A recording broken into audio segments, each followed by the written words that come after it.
Jubilee Party tuko pamoja. Jubilee Asili sote pamoja. On Thursday this week, I received a lot of calls from individuals and especially media houses wanting to find out from me my take on the new party, as they called it, Jubilee Asili. I hadn't quite followed. So I quickly rushed to social media, especially Twitter. I found a lot of that stuff on Twitter, but it never answered the question really whether there was such a party. On Twitter, I could see that Deputy President had met the Jubilee MPs who had been de-whipped, snatched of their powers and positions in Parliament in the so-called Jubilee Asili Center. Because this information was not conclusive, I chose to call a friend of mine, a senior member of the Jubilee Party, and I asked him, what is this Jubilee Asili? Is it a party? He said, there's nothing like that, Manyora. If there's a party, you don't get it through social media. You get it from the Register of Political Parties. To the extent that we have not gone the Register of Political Parties, there's nothing like that.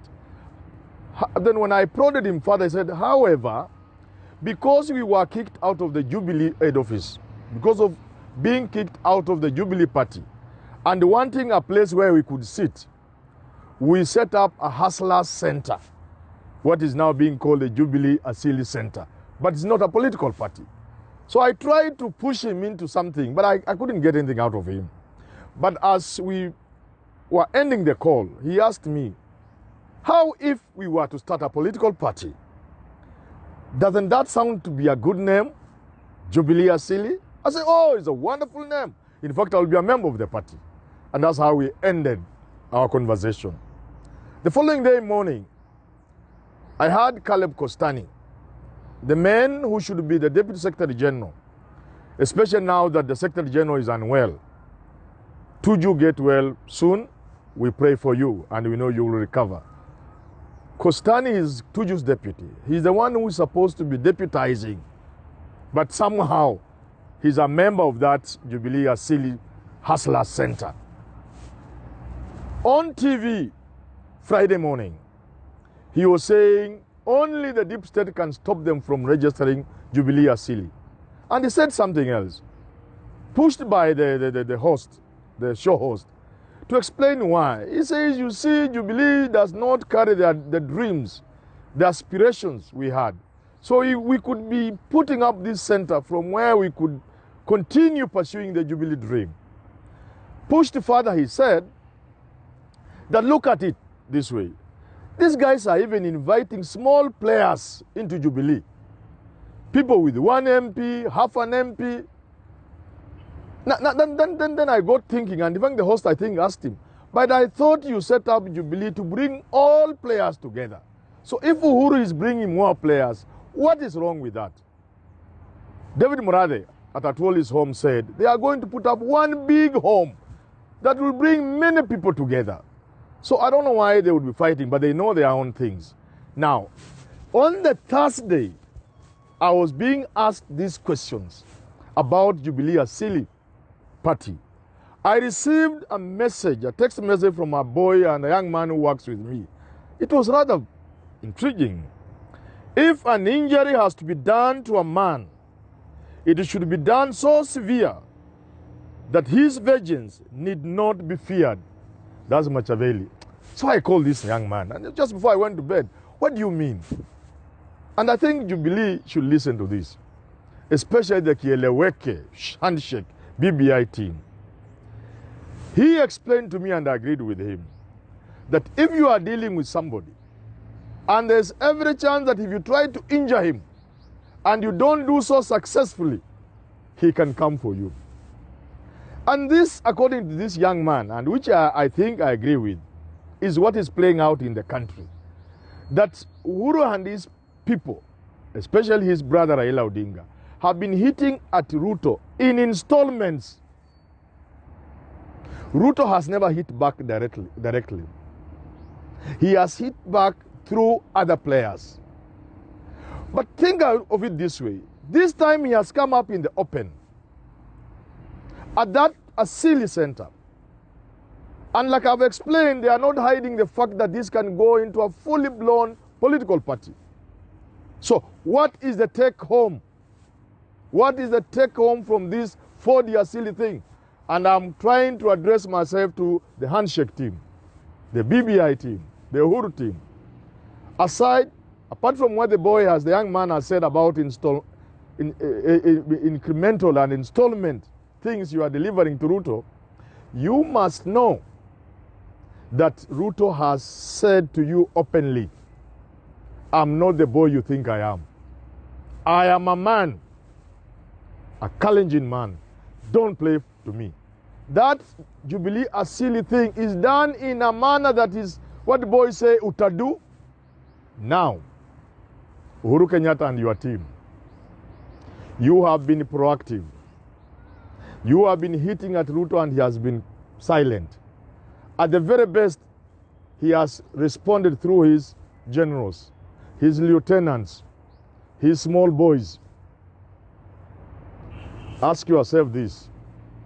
Supposing the 4D Asili show is the beginning of things, that henceforth he will be more proactive than you.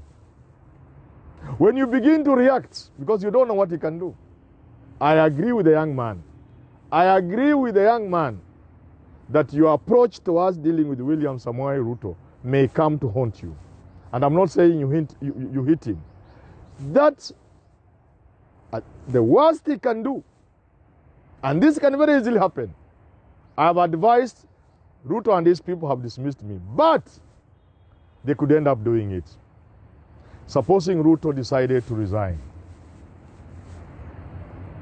and now fight you from outside without the encumbrances of government, hitting you direct when he has to. Remember, there are many people who hate government. Many organizations, especially civil society, they would join him to hit at government. You not even arrest him. You won't take him to court. Big lawyers and the NGO and civil society world will come to his defense.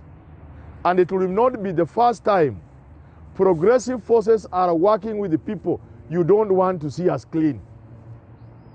In 2002, the Rainbow Coalition brought together progressive forces that had been fighting for change in this country. But they worked together with the KANU diehards, people who had brought suffering to the people of Kenya. They embraced them.